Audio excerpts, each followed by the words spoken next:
Okay, students, let us try to look at an application of the Fisher-Min-Max theorem. Okay, so let us recall the setup we had in the previous lecture, right? So we're looking at block matrices. If you recall, we had a very large block matrix B on the top left, which is symmetric n cross n. We had a structure like this, right? So B here was n cross n symmetric, and Y here is a column vector. Y is a column vector. Y transpose is the row vector, the same row vector, and alpha is a 1 cross 1 scalar, right? So this matrix was A, and A is n plus 1 cross n plus 1 symmetric. Okay. So just like before, suppose we have the eigen values of A and eigen values of B, and we're looking for some relationship between those eigen values. Okay, so suppose A has eigen values lambda 1, lambda 2, so on up to lambda n plus 1. Okay, it's like, recall from the previous lecture, we said A has n plus 1 eigenvalues. They have to be like, right? We'll say they're ascending in the order, they are arranged in ascending order like this, right?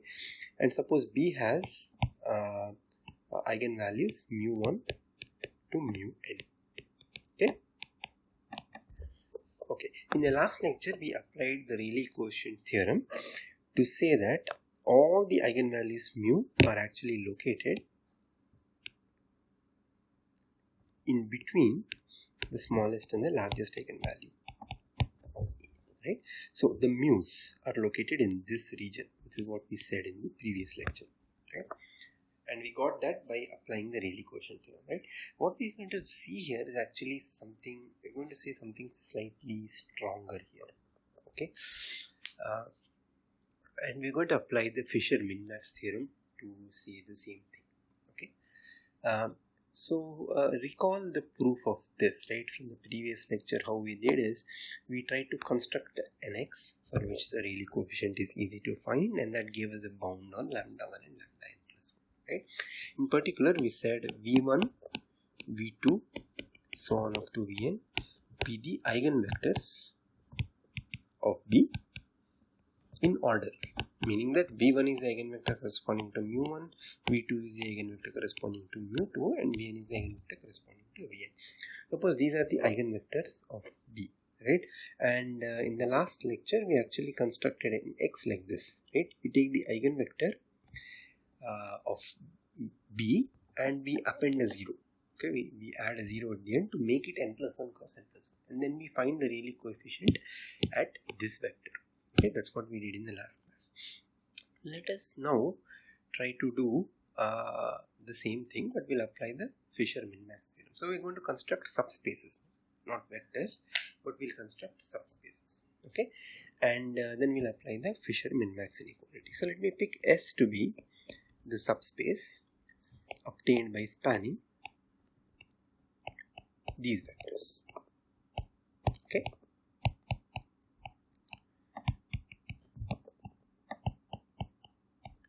Okay, so I'll take the top k eigenvectors of B, and I will append them all with zeros, and then I'll take the span of this space. Okay, so this is a k-dimensional space for me. Is it not? This is a k-dimensional space. Okay. So on this space, let me try to find the minimum and the maximum value of the Rayleigh coefficient on this subspace, okay, so that I can apply the Fisher-Min-Max theorem. Okay. So let us let's say let's try to do the maximum first. What is the maximum value of x transpose Ax, where x is in this space? Okay. Okay. Now remember what we said, right, in the previous lecture. When you have a vector of this type, and when you evaluate the Rayleigh coefficient x transpose Ax, right, what you will get will simply be the corresponding, so this is what we had in the last class, right? We had v1 transpose 0 times A times v1 0. You will simply get v1 transpose bv1. Okay, this is what you will get, right? Because everything else becomes 0. You're only left with v1 transpose b, v1, which is equal to mu1. Okay. Similarly, if you evaluate v2 transpose 0 a v2 0, you will get mu2, right? That was the main idea behind our proof in the last lecture. So it's reasonable to say that on this space, when you maximize this, you should actually get mu k. Okay, because mu k is the largest eigenvalue, right? So you get mu1 if you pick v1, if you pick v2 you'll get mu2, so on. If you pick vk you'll get mu k, right? So the best that you can do in this space is to actually just pick mu k, correct? So the maximum will be mu k. Okay. Now let us simply go to the statement of the min-max theorem. So what does the min-max theorem say? It says that let's look at this form that we can use, right? So if you have a k-dimensional space, right? If you have a k-dimensional space and you look at the maximum value that is bounded between lambda k and lambda n. Okay. So here we have a k-dimensional space. This is our k-dimensional space on which the value happens to be mu k, the maximum value. So applying the Fisher min-max theorem will immediately give you that lambda k less than or equal to mu k less than or equal to lambda n plus 1. Okay? That's what it will give you. So just look at this for a minute. This part is actually already known to us, right? Because remember we said that all the eigenvalues are contained in this region only, in this line segment only. So any eigenvalue mu is always going to be less than or equal to lambda n plus 1. That's already known to us. What is new here is this one, right?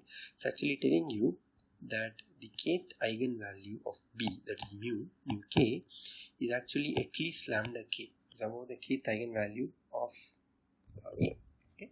I'll give a bit more interpretation on this later on, but let's actually try to do a very similar thing on a different space. So let's actually this time take an n minus k plus 1 dimensional space. So let me take S to be, we'll take a different spaces now, right?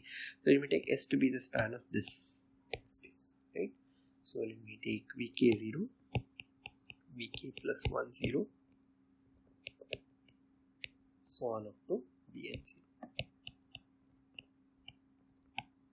Okay, let me take this space. Okay, what is the dimension of this space? Right? Yes, this is an n minus k plus 1 dimensional space, right? Because there are that many vectors here. This is n minus k plus 1 dimensional space. Okay, so on this space, let me try to minimize the Rayleigh coefficient. Minimize x transpose Ax by x transpose x, or x in S. Okay, what should I get? Okay, so once again, the Rayleigh coefficient for any vector of this form is once again going to be just the mu, right? So if you evaluate the Rayleigh coefficient at this vector, you will get mu k, at this vector you will get mu k plus 1, and this vector you will get mu n, correct? So the minimum you will get if you actually make your x to be this only, right? And that minimum is simply going to be equal to mu k. To everybody, minimum will be mu k, correct? Because involving any other vector will include terms that have higher mu's, right? Mu k plus 1, mu k plus 2, and so on, which will increase the overall value. Okay, so I simply stick to this vector and that will give me mu k. Okay, now let me apply the min-max theorem, the other statement of the min-max theorem, this one. Okay, this one. So here you have an n minus k plus 1 dimensional space, and I already computed the minimum value to be mu k, right? So if I apply it, then I'll get lambda 1, so I'll get the bounds lambda 1 and lambda k. Okay, there's only one catch here, right? And that's something that we have to be very careful about. The catch is that the A here is not n dimensional, it's n plus 1 dimensional. Okay, that's precisely also the reason why in earlier part I wrote lambda n plus 1 here and not lambda n. A is an n plus 1 size vector. Okay, so in that case, right, here you will not get k, but you will get k plus 1. Okay, instead of k you will actually get k plus 1. Okay, so applying that here, okay, from the Fisher min-max theorem,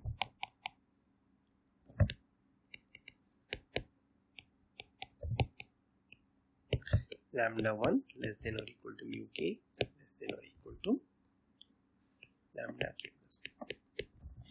Okay, so that's what the Once again, this portion is already known to you.